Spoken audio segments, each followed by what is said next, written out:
So we're going to start, you can start in a seated position or lying on your back. And we'll just begin with a bit of breathing, just to help us land here, to arrive to our practice, to arrive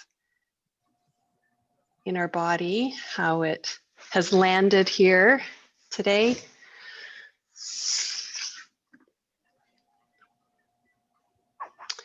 So feeling the body settling into the environment around you, and feeling the support of the floor beneath coming up to meet the back of your body, or to come up and meet the bottom of the pelvis and the legs and the feet.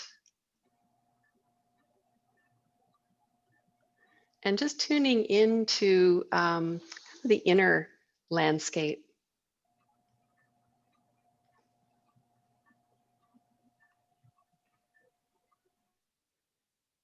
Yeah. What's the weather like in there tonight?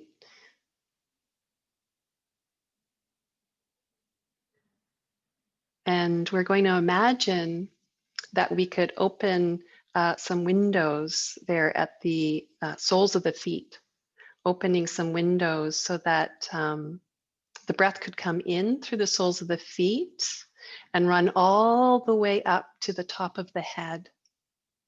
And then on an exhale, the breath running down the body all the way down through the soles of the feet.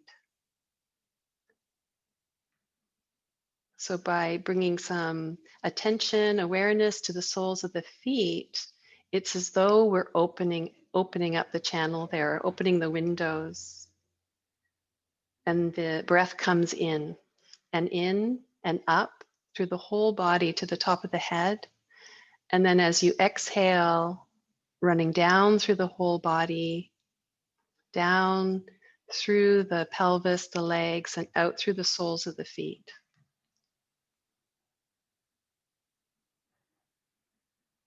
And let's take a few more breaths like this. And just noticing if, as you breathe in, is there a place where the breath kind of gets snagged? Is there a place that feels a little bit tighter, rougher? The breath doesn't move through so easily. Just to take note of where that is for you. And as you breathe out, imagine that you could release some tension, some fatigue, some holding, letting it run through and out through the soles of the feet. Breathing in nourishment and vitality, energy, healing. Breathing out, letting go, releasing. These nice, long, full body breaths.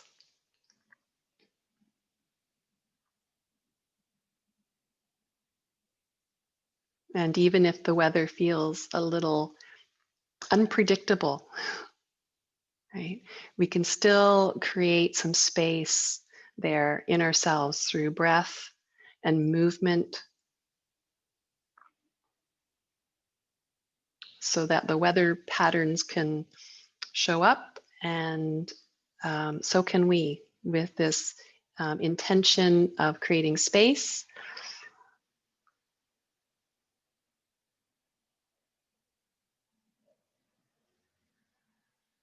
So from here, I would like us to come onto our back. So if you're in a seated posture, if you could make your way stretched out on your back,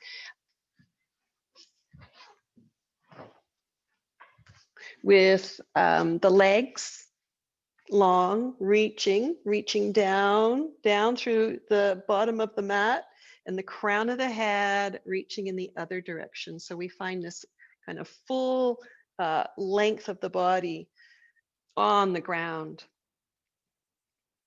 And then to feel your heel bones touching the ground. Maybe take your legs just a little bit wider apart, and then feel your heel bones there. You can let the legs just roll out. So just let them relax there. Notice how the feet will probably want to just turn away from each other and the legs come into this external rotation.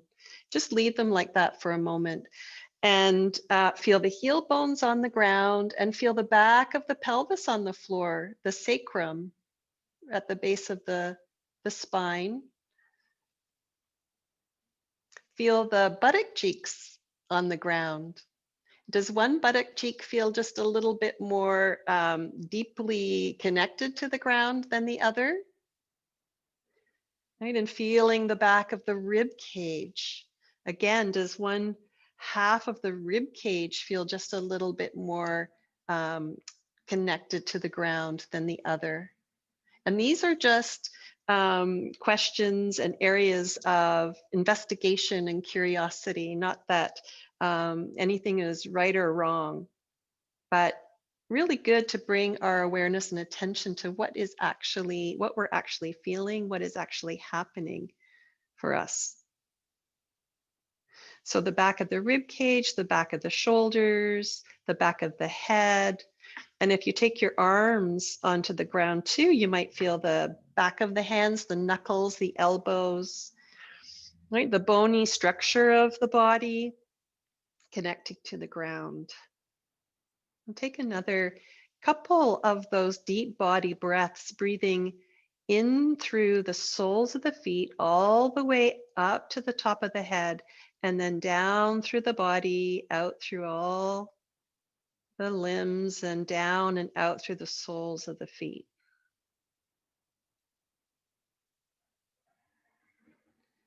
And really, if we just finish here, we've done our practice, right? Showing up for ourselves just as we are, paying attention, curiosity, noticing breath, connection to the ground.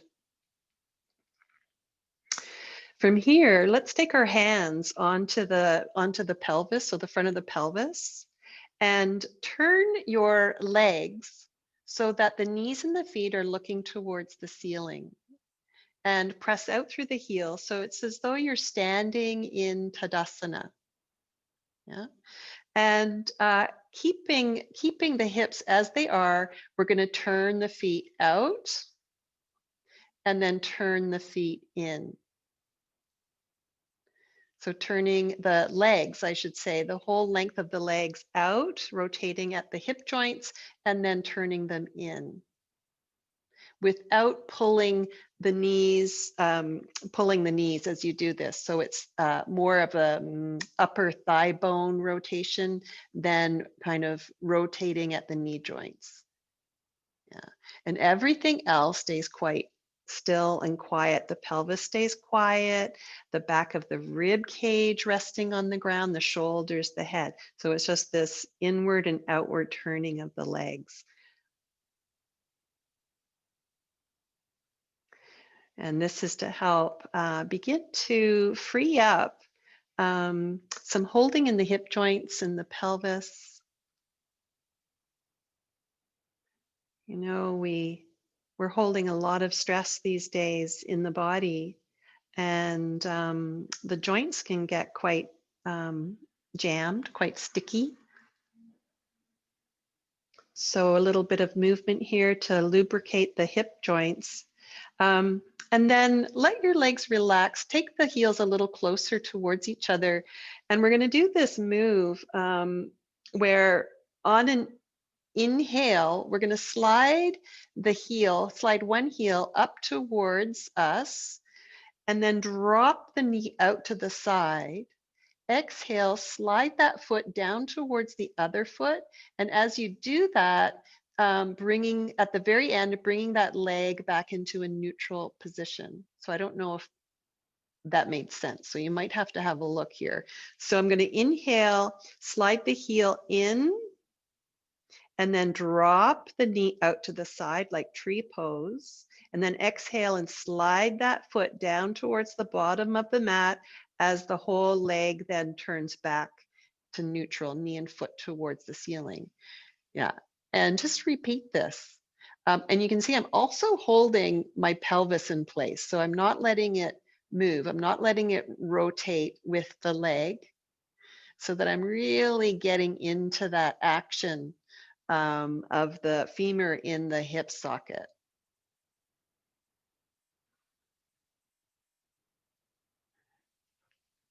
Yeah. Following the breath, inhaling and drawing it up, and then drop the knee to the side. Exhale and release that leg, stretching it out. We come back to the neutral position.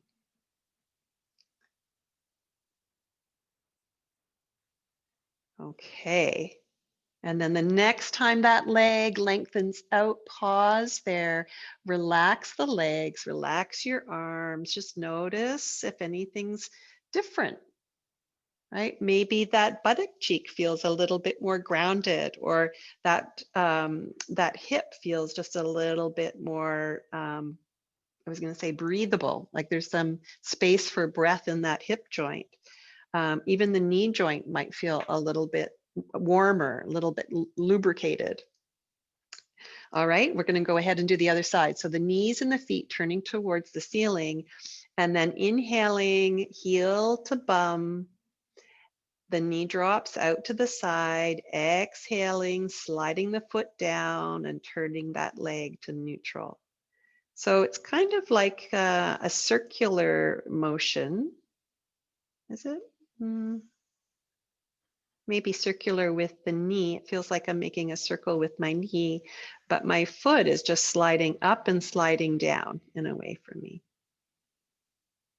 Yeah. Again, you can put your hands right on your pelvis and see if you can hold it there.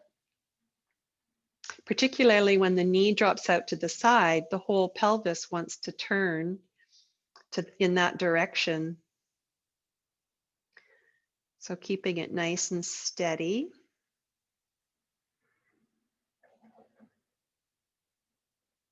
It's a little active press out through both heels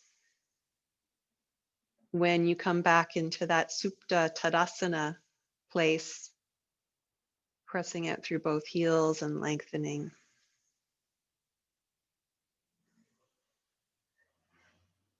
Okay, very good. And then maybe just one more loop on this side. And then I'm hoping you have your pillow within arm's reach. You're going to bring it over to your left side and slide that heel in towards you again. Drop that knee out to the side, but this time we're going to place that thigh on your pillow. Yeah. Ooh. And so that is as though you're in tree pose. Yeah. And then stretch your right arm if you can. If your shoulder will allow you to stretch the right arm overhead, go ahead. If that's too much of a reach for your shoulder, you can have it out to the side instead. Turning your palm towards the ceiling, the back of the hand on the floor, so that your armpit is open to the sky, inner elbow kind of opening. And we'll take maybe 3 or 4 nice deep breaths here. Inhaling, and then exhaling and feeling the length through the right side as that right hand reaches a little bit away from you and the right heel presses away from you. Inhaling and lengthening through the right side as well, that left thigh pressing a little bit into the pillow.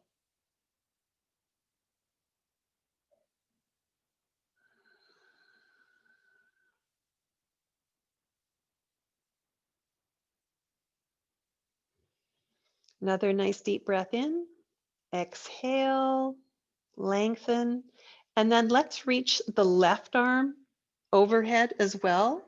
Again, if that's not suitable for your shoulders, you can reach your arms out from the shoulders or even lower if you need to. But this time we're going to walk the shoulders over to the left so that the upper body is in a side bend. And I'm bringing my, head between my arms. Oops. Running into my stuff here. So upper body is in a side bend. And my head is resting between my upper arms. And I'm looking towards the ceiling. And I'm just going to take a couple breaths here. Again, lengthening through the right side. Opening up the right waist, the ribs, the armpit. Let the head, if you can release the head, let it relax on the ground. And then as you're ready, you can shimmy yourself back to center. Good. Raise that left knee, slide that heel away. I'm going to bring the pillow over to the other side. Supta Vrikshasana, the supine tree on this side. Slide the heel in and then drop the knee out to the side, resting on the pillow. Even if your knee comes right to the ground, even if that thigh, if you've got really open hips, the thigh might actually come to the floor. Use the pillow to support that thigh anyway. Stretching the left arm up overhead and creating some space and length through the left side of the body.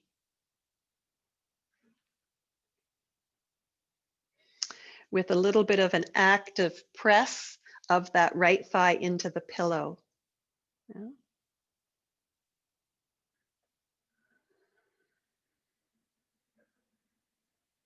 And where in your body did it feel as though the breath got a little bit stuck or snagged at the beginning of class? Or maybe there's just even a place in the body where you know that there's tension, shoulders or belly. Can we bring that region of the body into our consciousness so that as we practice it, it becomes integrated with our experience. It comes into our consciousness.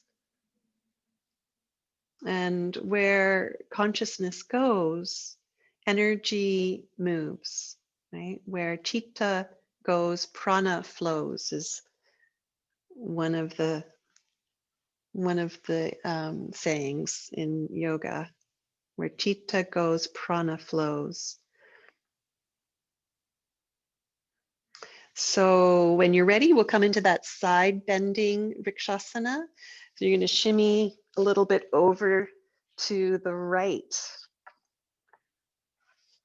Yeah, let the head rest between your upper arm bones. You might even roll your head a little side to side there just to make sure that it's feels like it has space. Yeah, and some movement, and then relax the head, breathing into the left side.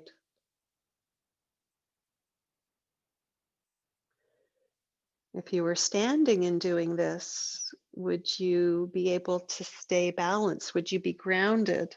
Right? So a little energy may be reaching out and down through that left leg. The left shoulder blade resting on the ground. The back of the rib cage resting on the ground.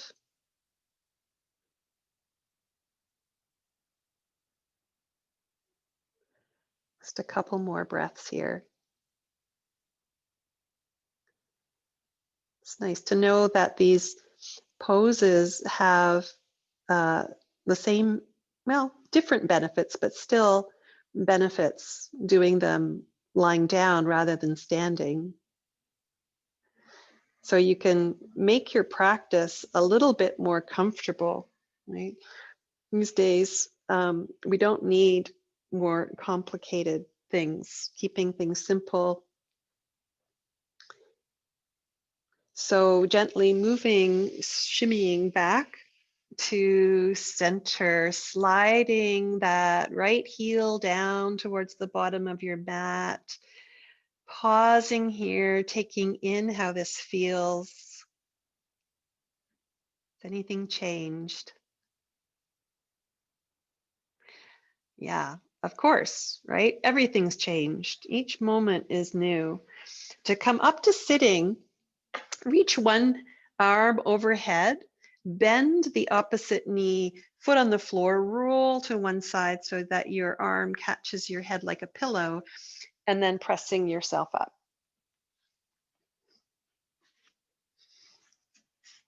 Okay, great. Oh,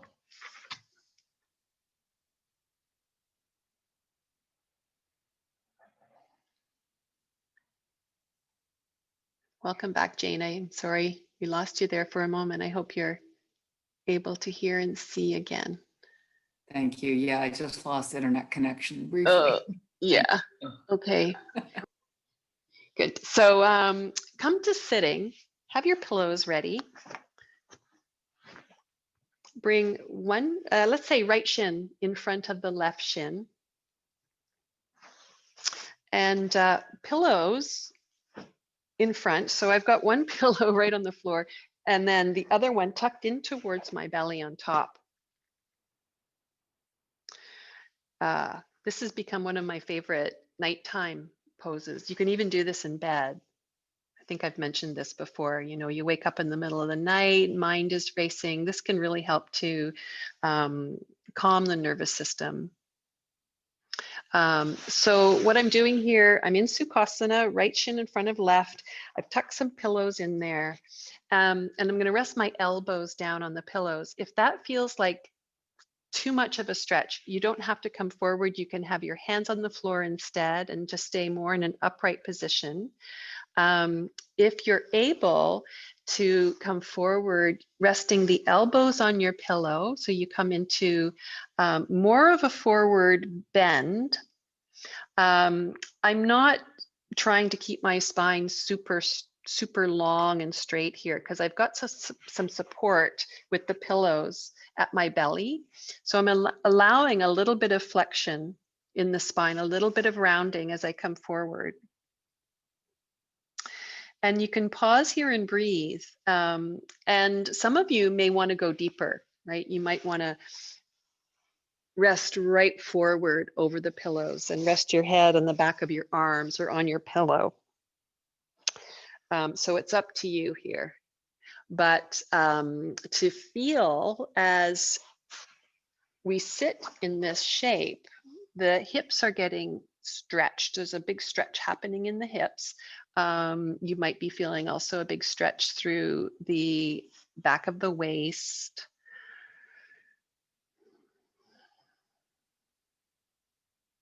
Can you feel some breath moving in the back of the body?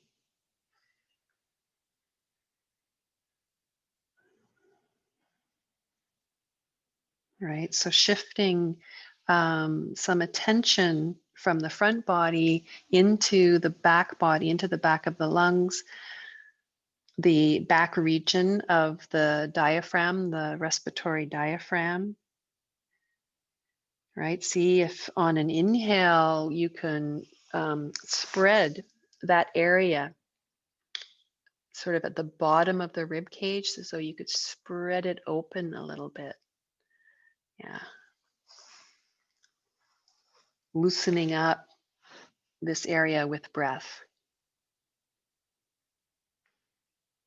Okay, and then we've got another side to do. So we're going to come up and cross the left shin in front of the right.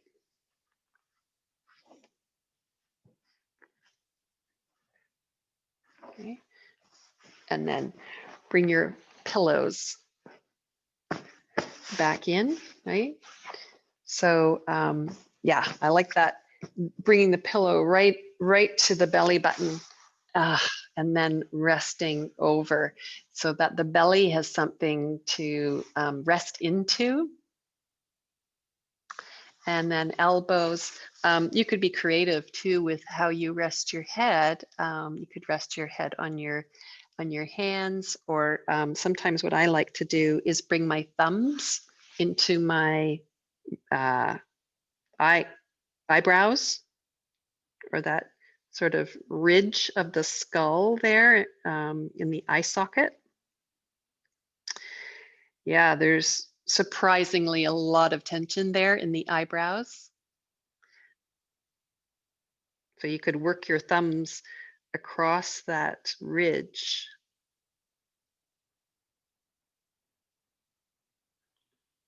As you take some nice deep breaths into the back body.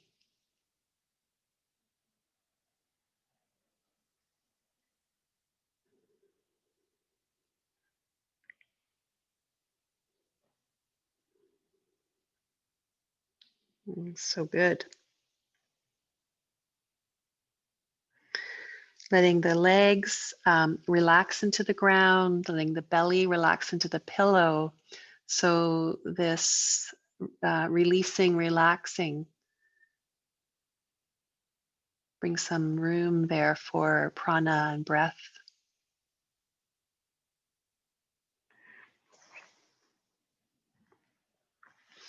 Okay, very good.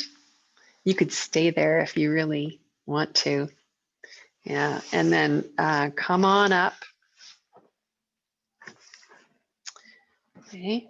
And then, so we have the left shin in front of the right. Take your hands back behind you, and we're going to unfold that left leg and stretch it out to the side. Yeah. And like we did at the beginning, lying on our back, just turning that leg in and out. Yeah. Now the pelvis is a little bit more fixed on the floor, right? You can feel your sitting bones there on the ground, and you're just going to turn that leg a little in and out. It might not go very far. Again, a little undoing there in the hip socket. And then bringing that leg into neutral, so the knee and the foot's looking towards the ceiling, and then walking sort of the back upright, so the spine is more vertical. And if that leg can't stay straight, you can put one of your pillows underneath that knee. Okay. And we're going to reach the left arm up to find this length that we found through the left side. And then we're going to tip over to the left and rest that arm on the leg. Some of you might be able to take hold of your toe. The right hand's going to go onto your right side, and we're going to encourage this rib cage to turn towards the side of your mat or to turn towards the ceiling. It's kind of rotating, yeah, up, right? So rather than turning down, we're rotating it up, and we're also coming into a side bend. So the ribs are lifting towards the ceiling, yeah. And you can give yourself a self kind of assist here. The hand could stay on your ribs, or you can bring your hand to the upper right thigh, pressing down a little bit through that thigh to feel just a little bit more of a stretch through the side body, right? So hand here, or it could be here. If you've got long arms, you might wrap that arm around the back of your waist, landing on the top of the left thigh. Yeah. The head can be relaxed here. Oh, so nice deep breaths here.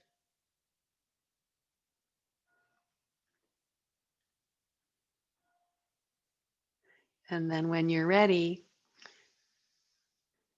you can use your hands to help find vertical again. Come up to sitting. Okay, we're not quite done though. We're going to keep that left leg reaching out. We're going to turn, we're going to do a twist to the right, right? So the soft palate at the back of the throat, staying in line with the pelvic floor. And we're going to turn, rotate the ribs to the right, take the left hand to the outside of the right thigh, right hand behind you. The collarbones spreading open, lifting the heart as the head turns to look over the right shoulder.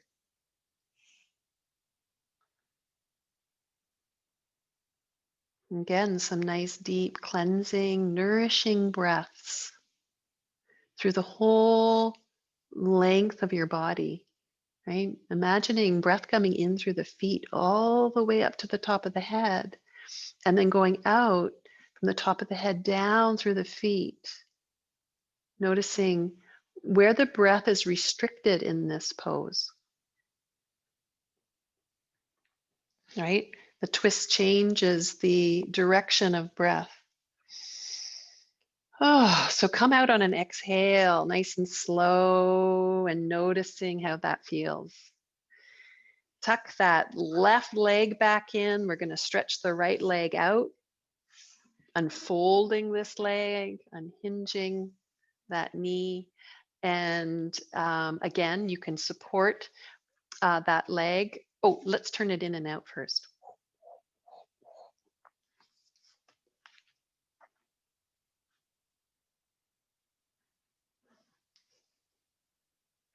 Yeah, a little external, internal rotation. Yeah, again, taking care of your knee joint, right? So you don't want to pull the leg in and out with the knee. It's happening here from the thigh bone in your hip socket. Okay, and then supporting the back of the knee if you wish. Lengthening through the right side. Yeah, so sinking that right thigh bone down as we reach up through the right leg, opening the back of the leg, feel the heel bone on the floor. And then we're going to side bend to the right. That arm can rest on your leg or on the floor. You might take hold of the toe. The rib cage, the chest turning towards the ceiling. And then we've come into this rounded lateral flexion here where the left side of the body is lengthening, the right side has shortened. Yeah, your spine has come into this amazing side bend. Yeah, good. Bringing some breath and space here through the left side of the spine, through the left ribs, left waist.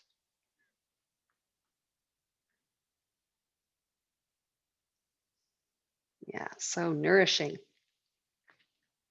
All right, and then coming all the way back upright, nice tall spine now. We've lengthened both sides of the spine. We're going to go into rotation to the left. So keeping the soft palate in line with your pelvic floor as we turn to the left.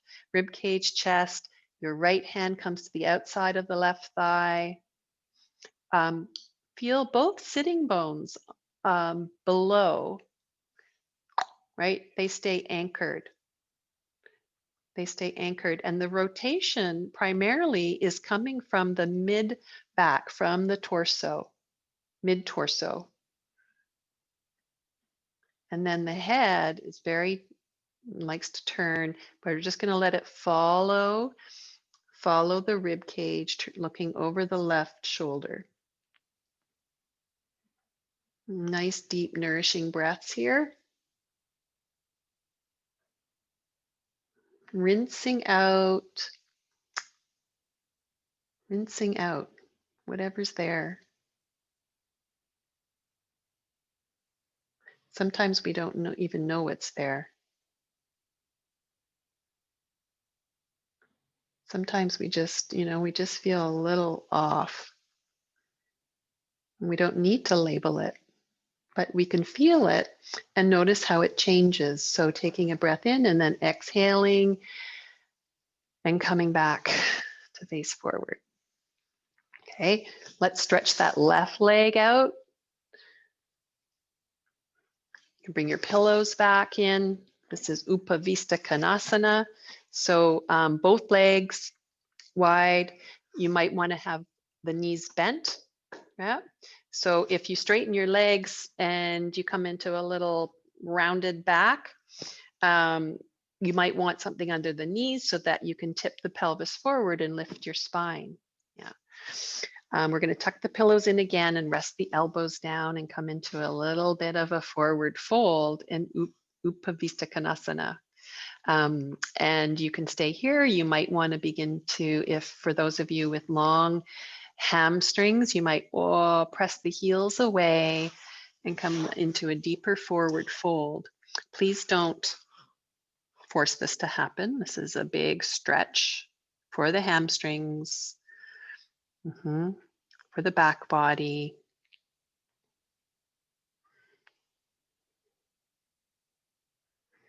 With that support right against the belly, right?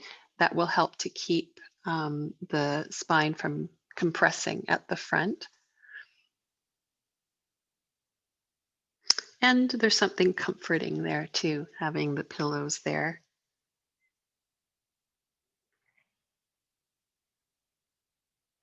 Feeling the breath in the back of the body. Okay. And then slowly coming up, upright. All right. Pillows on your mat. We're going to, Bill, go this direction. Pillows on your mat.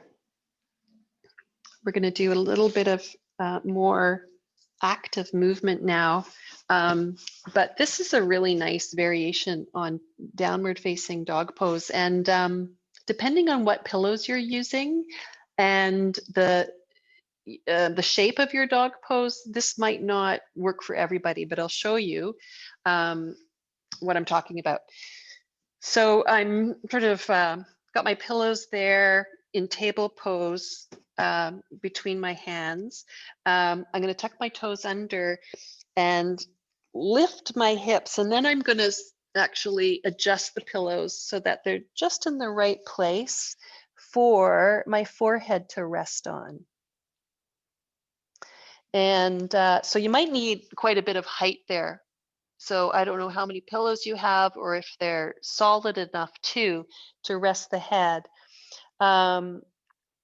This can be a very soothing, calming expression of dog pose, calming for the nervous system.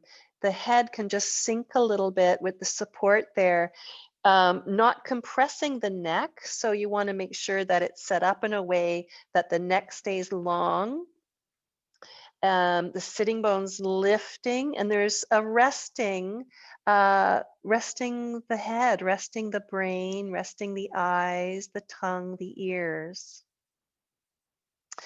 If this variation isn't working for you, right, you can still come up into dog pose and let the head drop, right? Rather than struggling to keep the head up, relaxing the weight of your head down. It's like the crown is almost just dangling towards the floor.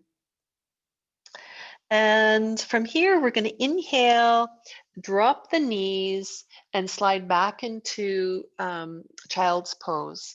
And again, you can use one of your pillows here for your head.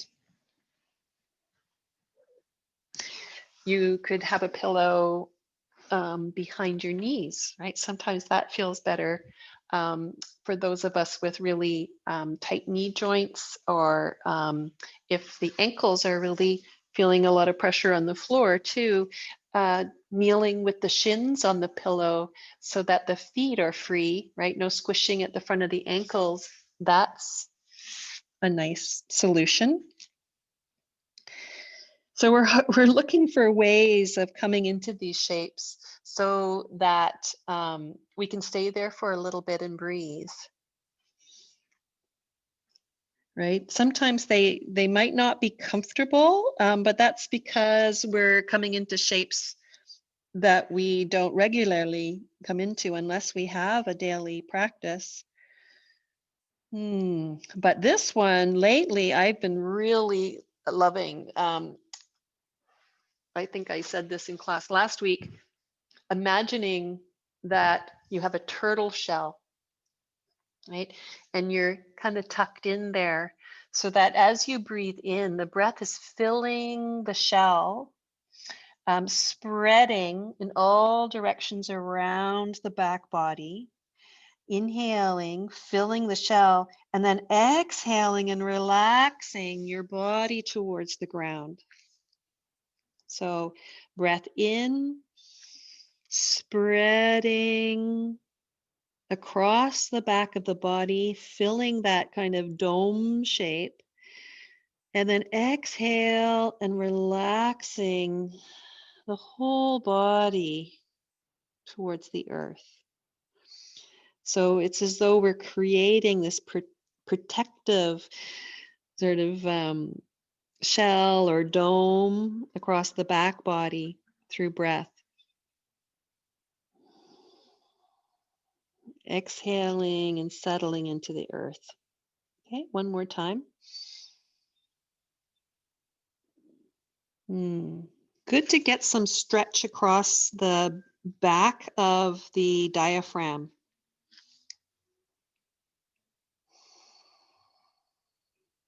Right, because we don't, that's a part of the diaphragm that tends to be tight. When we breathe, it's a lot of the side and the front of the rib cage that moves. So we don't get a lot of movement into that back rib area. And so, yeah, helps us to breathe just a little deeper when we can reach that area. Okay, so let's move the pillows out of the way and make our way into downward facing dog pose again. So spread your palms on the ground, right? Like the beautiful fall leaves that we see sort of plastered onto the sidewalk, right? Beautiful leaves plastered there. And then inhale and lift the knees, lift the sitting bones.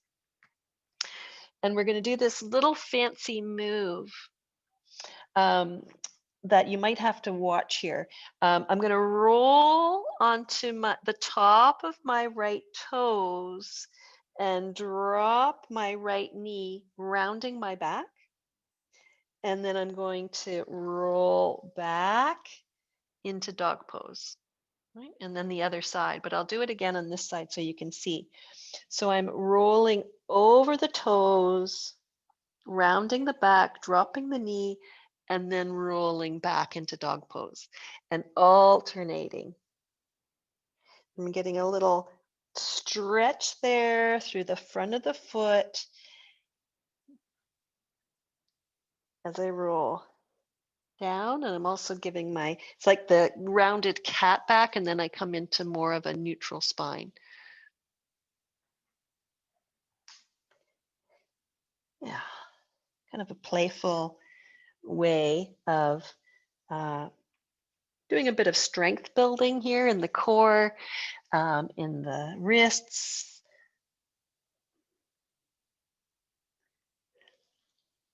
Okay, good. Pause there. And then we're going to come forward into plank position. Yeah. And pause there. You could come onto your knees. If full plank is too much for you tonight, just lower your knees. Otherwise, plank, finding a long line from the crown of your head down through the heel bones. Let the elbows soften a little bit. We're going to come onto our belly from here, and you can come right down from plank onto your belly, or you can drop your knees and slowly come down onto your belly. Okay, once there, coming up onto your elbows into Sphinx pose. Okay, and if this is too much compression for your low back, you can put your pillow underneath the front of your hips or across the front of your rib cage there. So Sphinx pose, feel the tops of your feet on the floor, elbows right underneath your shoulders. And we're going to keep the front of the pelvis, thighs heavy as we draw the chest forward and up drawing the shoulder blades towards each other at the back of the heart. Yeah. We won't stay here too long. I just wanted to visit this pose again. We've been working on it a little bit in the past week. So feeling tops of the feet, pelvis anchored as the chest comes through and up, drawing the front of the shoulders back, right? Helping to kind of open the chest, open the area at the front of the chest. Okay, good. Let's lower down and bring your arms to your sides, palms facing the floor. And again, just a little visit to this locust pose, Shalabhasana. This time I'm going to let the tops of the feet float off the floor, still pressing down through the pubic bone so the front of the pelvis is heavy, drawing my belly in, so cinching a little bit at the waist to find those strong core muscles as my chest draws forward and up, lifting the head, lifting the arms. Yeah, let's just pause here. Feel the strength here in the back body as I lift my limbs and my head.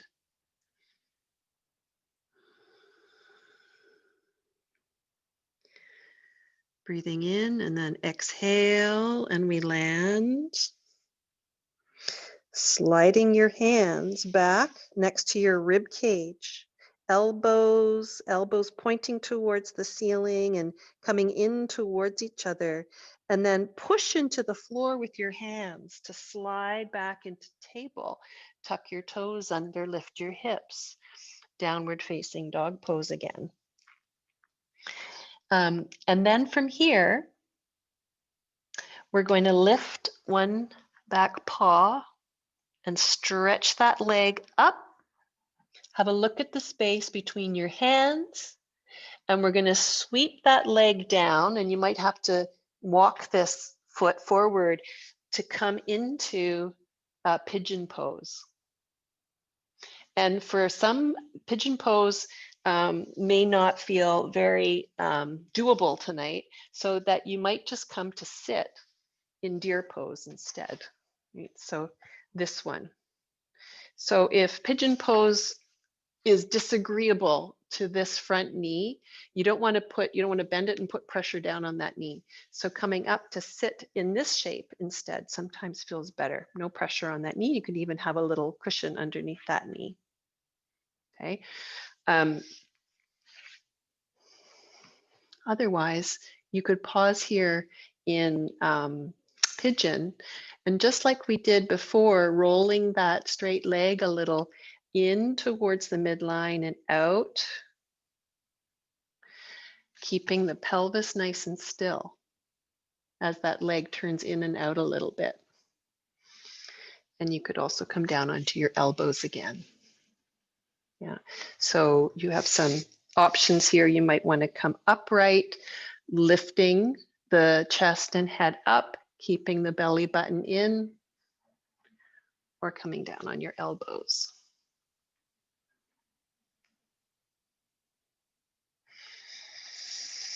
If you like that image of the turtle shell or a cape over the back of the body, breathing into that shape, filling it with breath, and then exhale, and the body becomes just a bit more grounded.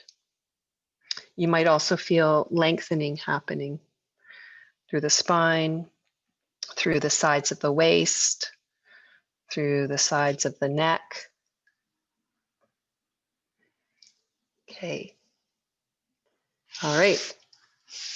From pigeon pose, we're going to tuck those back toes under, plant your hands on the ground, and press yourself all the way back up into downward facing dog pose. Oh, very good. And then lifting the other leg up and sweeping it forward. You could take a few steps to get there. You could sweep it forward between the hands or bring it right down into pigeon pose on this side. Now take care of that front knee, please.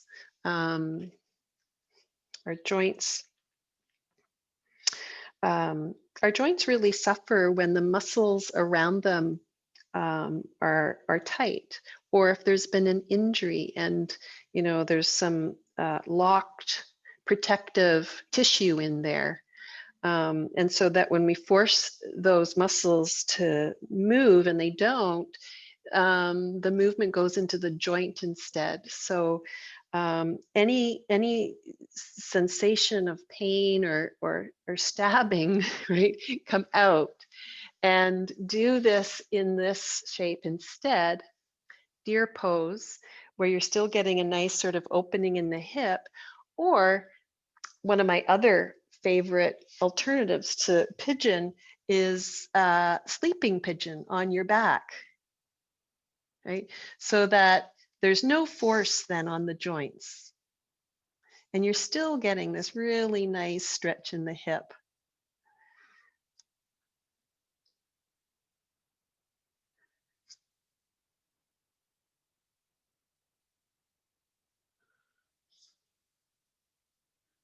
Yeah, that's a nice one.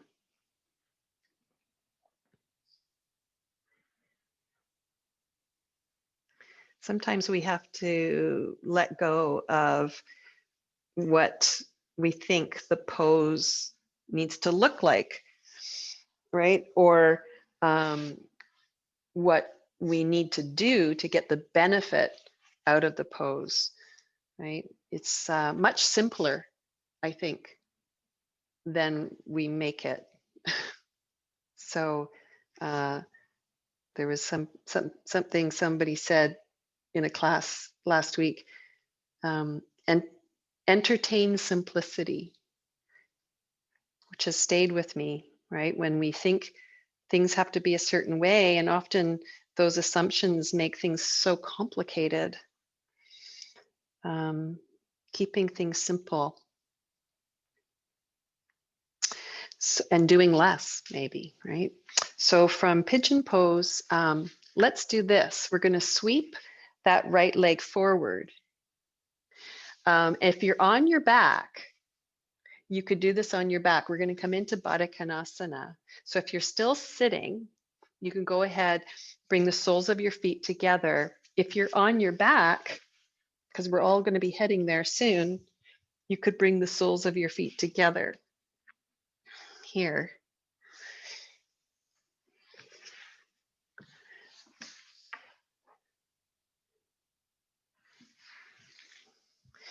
And in Baddha Konasana, finding your breath, right? So this idea of breathing in through the soles of the feet, filling the body with breath,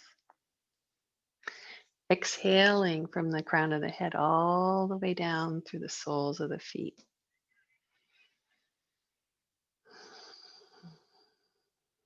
Noticing how the inhale has an influence on the shape of the body.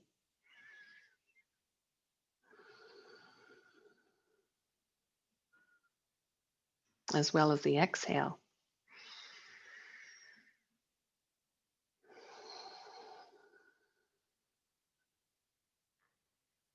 Okay. So from Baddha Konasana, let's come onto our back. Right, you might want to have your pillows at hand. You might also want to pull on your socks.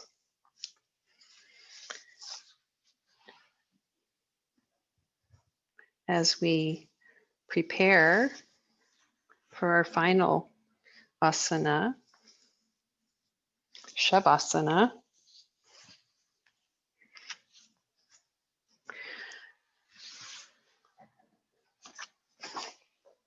before I forget, too, tonight, Lisa Silverstein is offering restorative yoga online from 8 o'clock until 9, and it's on the calendar as a class, so you can use your Nomad passes or carried over classes or memberships to attend. So that's tonight. She offers that sort of monthly. So be kind to yourself, set yourself up so that you are as comfortable as you can be, right? So I've got a pillow under my knees. I'm going to put a little bit of a folded blanket behind the back of my head and then stretch back out again as we started, right? Noticing as you settle in, if there's some kind of sensation in the body that might even be contentment or pleasure or joy, or maybe it's just a sensation that we don't have a word for.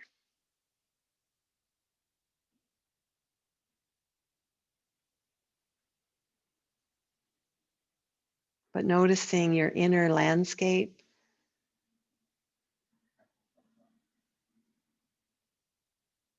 the weather patterns,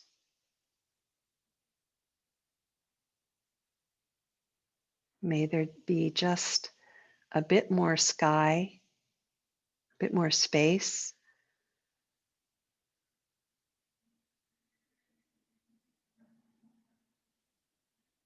As we encourage the body to relax and release.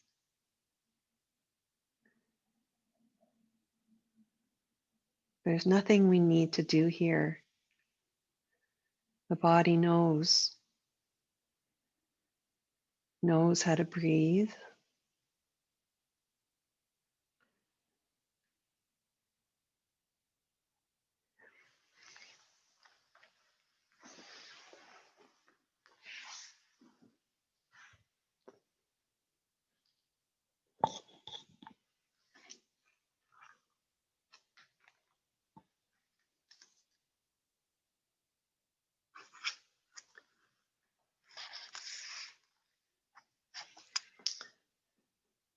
This is William Stafford. Sometimes from sorrow, for no reason, you sing. For no reason, you accept the way of being lost, cutting loose from all else and electing a world where you go where you want to. Arbitrary sound comes, a reminder that a steady center is holding all else. If you listen, that sound will tell you where it is, and you can slide your way past trouble. Certain twisted monsters always bar the path, but that's when you get going best. Glad to be lost, learning how real it is here on earth again and again.